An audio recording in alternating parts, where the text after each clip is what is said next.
วัดกำลังรอเอทองหล่อสมเด็จโตวัดลานคามองค์ใหญ่ไว้ประจำวัดประจำหมู่บ้านเพื่อให้คนก็มากราบไหว้สักการะบูชาเราที่สร้างพระได้รับอานิสงส์เป็นอันดับหนึ่งก็เรียกว่าทำให้พระเกิดถ้าเป็นพระอุปชามีพระเกิดขึ้นในโบสถ์อุปโลกส่วนยักษ์เป็นพระอาศัยพระอุปชารักษาเพื่อสร้างพระให้เป็นพระแต่โยมสร้างพระเอทองเป็นเจ้าภาพสร้างพระองค์ใหญ่สมเด็จโตในตำนานเขาบอกว่าจะเป็นใหญ่เป็นโตก็ต้องมีสมเด็จโตแฝงมีสมเด็จวัดอนุโลมแฝงวัดกาลยาณมิตรแฝง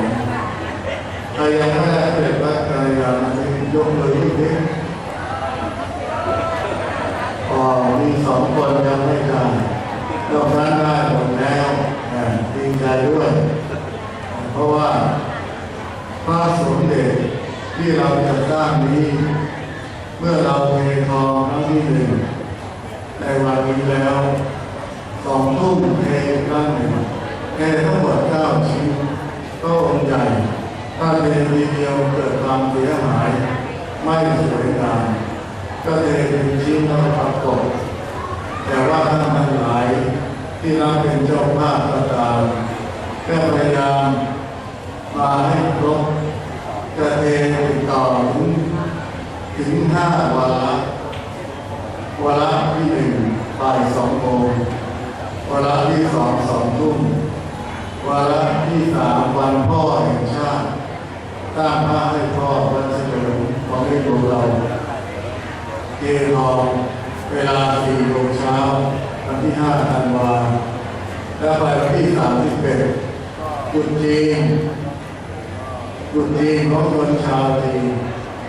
วันขึ้น1 ค่ำวันศุกร์ขึ้น1 ค่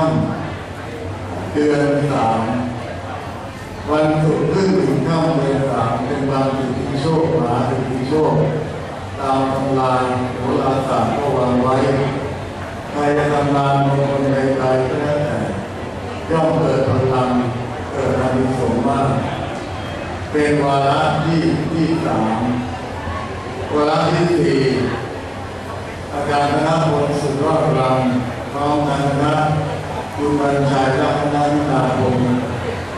จะก่อนปีใหม่ได้วาระหนึ่งแต่ยังไม่กำหนดวันให้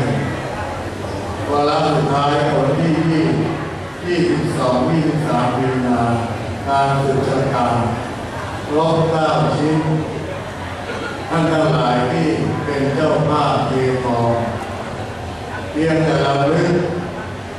ว่าจะมาเททองหล่อพระต้องมีสงเกิดต้องมีสงช่วยคนที่จะมาไหว้พระตามวัดต่างๆ9 วัด10 วัดเขาจะมาขอพรมาขอมีความสุขความเจริญรุ่งเรืองขอสุขภาพแข็งแรงขอให้เจ็บขออย่าให้เจ็บไม่จนขอให้หายจากโรคภัยไข้เจ็บทุกคนมาจากหลายสถานที่มาตรงมุ่งหมายเดียวกันจุดประสงค์เดียวกันคือมาไหว้พระ